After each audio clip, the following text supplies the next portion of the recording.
On a remote Greek island, nearly 1 in 3 people lives past 90, and dementia seems almost forgotten without pharmaceuticals, secret diets, or modern interventions. For 2,000 years, this community has shared one unremarkable daily habit.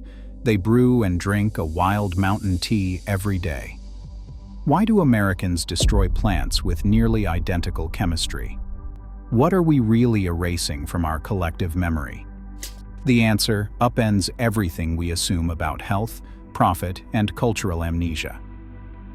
On Ikaria, the numbers tell a story that should not be possible. The island's population hovers around 8,400, yet the registry of those living past 90 runs 10 times higher than you would expect in the United States. In the highland villages, administrative records confirm that men are nearly 4 times as likely to reach 90 as their American peers. Official studies, like the Ikaria study, found over 1% of the island's men and women living well into their 10th decade, a figure that stands out in any global comparison. Blue Zone's researchers, who scoured census data and local records, labeled Ikaria one of only 5 places on Earth where such longevity is considered normal rather than rare. But it is not just about living longer. Reports from the National Institute on Aging and profiles in the New York Times describe a place where dementia is almost an afterthought. While nearly 1 in 9 Americans over 65 faces Alzheimer's, Ikaria's elders have historically shown rates so low they are almost invisible in the data. Chronic diseases such as cancer, heart attacks, and depression show up less often here too. The numbers are so out of line with the modern world that researchers have called it the Ikarian paradox. One local veteran, well into his 90s, still walks miles through the mountains every day, greeting friends at the same cafe he has visited for decades. No special pills, no secret clinics, just daily life, ticking on as it always has. The question that puzzles scientists is not just how so many live so long, but how they do it without the usual trappings of Western medicine. Every morning on Ikaria, the kitchen fills with the scent of herbs gathered from the hillsides. Sideritis, known as mountain tea, sits in nearly every home, bundles of dried stalks tied with twine and ready to be steeped. The practice stretches back more than 2,000 years, woven into daily life as naturally as bread or wine. Children watch their grandparents crush the leaves, measuring by memory rather than spoons, pouring boiling water over handfuls of the plant. The ritual is simple, repeated without ceremony, yet never skipped. 1 cup at breakfast, another in the afternoon, sometimes more after dinner. There is no prescription, no fixed dose, just a gentle habit passed from one generation to the next. The tea itself is not reserved for illness or special occasions. Instead, it is part of the background of life, as ordinary as the mountain air. Families share stories over steaming mugs, neighbors exchange tips on the best foraging spots, and elders teach the youngest how to recognize the silvery green leaves on rocky slopes. This continuity survived centuries of invasions, poverty, and isolation. While cities elsewhere replaced old customs with modern imports, Ikaria's geography helped preserve the daily brewing of sideritis. The same hillsides that shielded the island from outside influence also protected its traditions.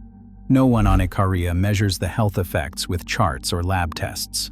What matters is the comfort of the routine, the taste of the earth in every sip, and the quiet certainty that tomorrow the kettle will boil again. Over centuries, this quiet, habitual exposure has become as much a part of the island's story as its remarkable longevity. Long before laboratory science, the people of the Greek highlands turned to the wild-growing herb they called sideritis.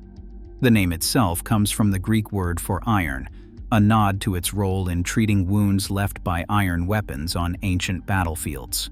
Soldiers returning from campaigns brewed the stalks and leaves into a simple tea, believing it helped their bodies and minds recover from the shock of war. Healers, often unnamed, sometimes monks in mountain monasteries, kept the tradition alive, cultivating sideritis in garden plots and recording its uses in handwritten herbals. Byzantine texts listed among the most valued remedies, prized not just for closing wounds, but for restoring clarity and strength after injury. Unlike the rigid protocols of modern medicine, these early practices relied on observation and memory. A wounded fighter who could walk and think clearly again became living proof. Over centuries, the habit of drinking sideritis tea moved from the battlefield to the monastery and then to the home, passing quietly through generations. The plant's reputation for supporting resilience, physical and mental, was built on patterns noticed long before anyone could name a molecule or map the brain. In the last decade, sideritis tea has moved from folklore to the laboratory bench. In 2011, researchers published findings in the Journal of Ethnopharmacology showing that extracts from sideritis improved memory and learning in animal models, with performance gains measured in maze tests and object recognition. By 2015, a study in the Journal of Alzheimer's Disease tracked nearly 300 Greek elders, comparing lifelong tea drinkers to those who rarely drank it.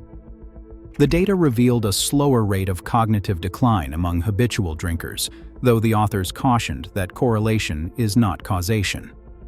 Still, the pattern caught the attention of neuroscientists. Dr. Maria Papadopoulos, a neurobiology researcher, points out that the interest is not just about tradition. In 2017, her team isolated compounds from sideritis that can cross the blood-brain barrier, a rare feat for plant molecules. Laboratory analysis confirmed that these substances reached brain tissue and interacted with pathways related to memory and neural repair.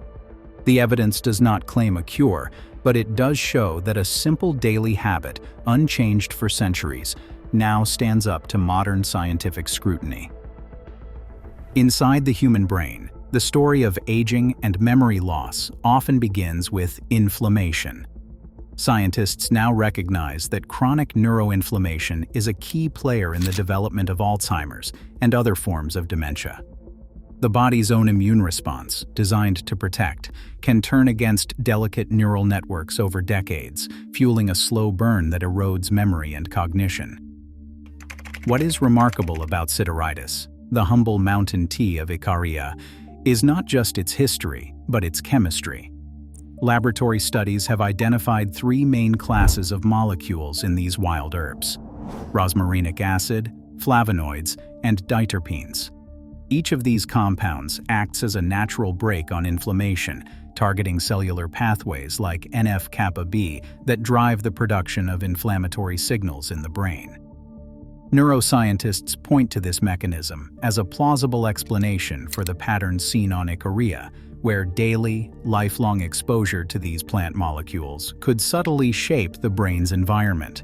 Instead of acting as a drug with a single target, sideritis appears to work gently, lowering the volume on inflammation and supporting resilience in neural tissue. The science does not promise a cure, but it does offer a new lens, the chemistry of a simple tea shaping the biology of memory from the inside out.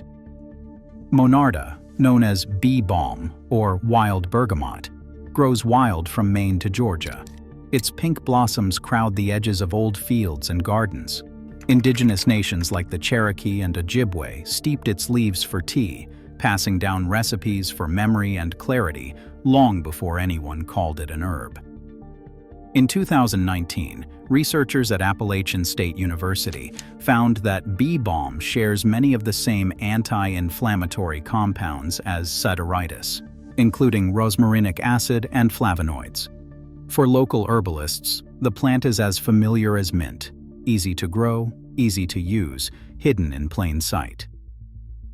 In the United States, barriers to tradition take the shape of law, industry, and economics. The FDA blocks health claims for teas like sideritis or Monarda unless they pass through costly approval reserved for pharmaceuticals. Meanwhile, herbicides targeting broadleaf plants, labeled as weeds, drive a $40 billion market, wiping out native botanicals from fields and memory alike. Alzheimer's drugs are forecast to bring in $13 billion a year by 2030, while the beverage industry moves over $200 billion. Free, foraged tea never stands a chance in a system built for profit, not preservation. Today, the plants that shaped centuries of cognitive health grow wild, while herbicides and forgotten habits erase them from daily life. As chronic disease rates soar, what we choose to remember or discard is not just history, it is our future. The question is, will we notice before it is gone?